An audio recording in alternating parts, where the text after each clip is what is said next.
I will address the people of the world if the leaders of the world will not put full efforts to stop this war, this genocide, of course. We continue talking to our partners, to the leaders, to the MPs of all countries who know how to help Ukraine. The fault is with the occupants, but the responsibility is with those who for the last 13 days, somewhere out there on the West, somewhere in their offices, can't approve an obviously necessary decision. Those who still haven't secured Ukrainian skies from the Russian killers, who haven't protected our cities from air bombings and rockets when they actually can.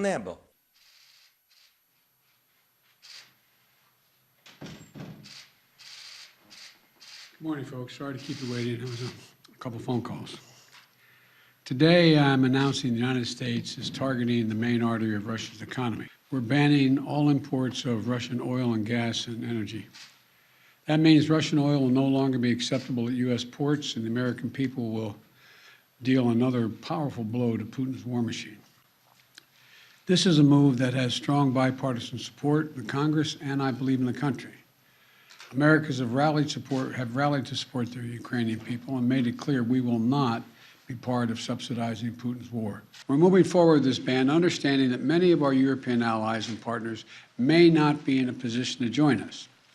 The United States produces far more oil domestically than all the European countries combined. In fact, we're a net exporter of energy. So we can take this step when others cannot. But we're working closely with Europe and our partners to develop a long-term strategy to reduce their dependence on Russian energy as well. Today, we remain united. We remain united in our purpose to keep pressure mounting on Putin and his war machine. This is a step that we're taking to inflict further pain on Putin, but there will be cost as well here in the United States. I'm going to do everything I can to minimize Putin's price hike here at home. I've made it clear the United States will share in the responsibility of caring for the refugees so the costs do not fall entirely on the European countries bordering Ukraine. I think it's the right thing to do. We are using economic pressure as our big counter to Putin right now. And one way to do that is when he's built an economy based on oil is to say, we're not going to buy your oil, and hope that Europe's going to come along with us. And that's one more way to tighten down on the Russian economy. We go back to the policies that we've had before.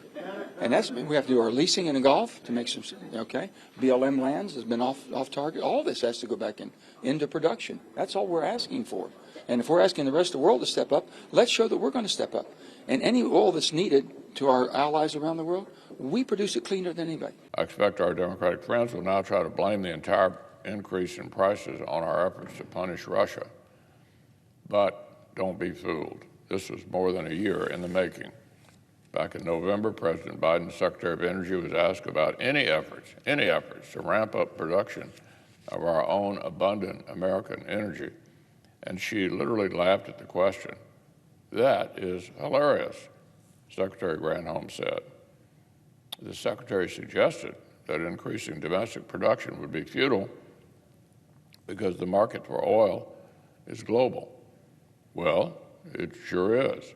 But right now, the free world is considering making this market a little bit less global to punish Russia for its brutal conquest in Ukraine. So it would sure be nice if America had gone into this crisis with more headroom on supply and on gas prices.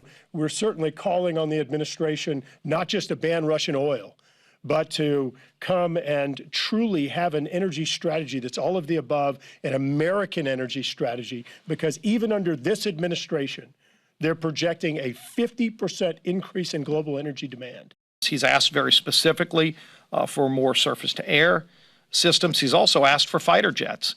And I know there are conversations happening with a number of NATO countries that have the ability to provide Ukraine with the kind of planes that they could use where their pilots are trained to use those planes. We could help those NATO countries as well. So all of that is being discussed, but time's of the essence. And this is where the Biden administration's moved incredibly slow months ago when President Zelensky was asking for some of the basic missile systems that he still doesn't have today. Months ago, he was asking for those, and he was told no by the president. I think it's important to realize that both Republicans and Democrats here in Congress are pushing urgently for us to ban Russian gas and oil, and we are going to see increased gas prices here in the United States. In Europe, they will see dramatic increases in prices.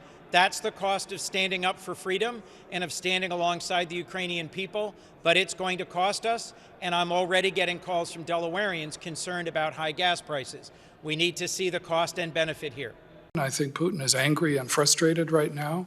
He's likely to double down and try to grind down the Ukrainian military with no regard for civilian casualties. Our analysts assess that Putin is unlikely to be deterred by such setbacks and instead may escalate, essentially doubling down to achieve Ukrainian disarmament and neutrality, to prevent it from further integrating with the U.S. and NATO if it doesn't reach some diplomatic negotiation. We assess Putin feels aggrieved the West does not give him proper deference and perceives this as a war he cannot afford to lose. I think Putin seriously miscalculated in many respects. Miscalculated the resolve of the Ukrainian people to fight back. They're fighting back with great heroism, but also miscalculated the response of the rest of the world, which was to come together on a very punishing set of sanctions.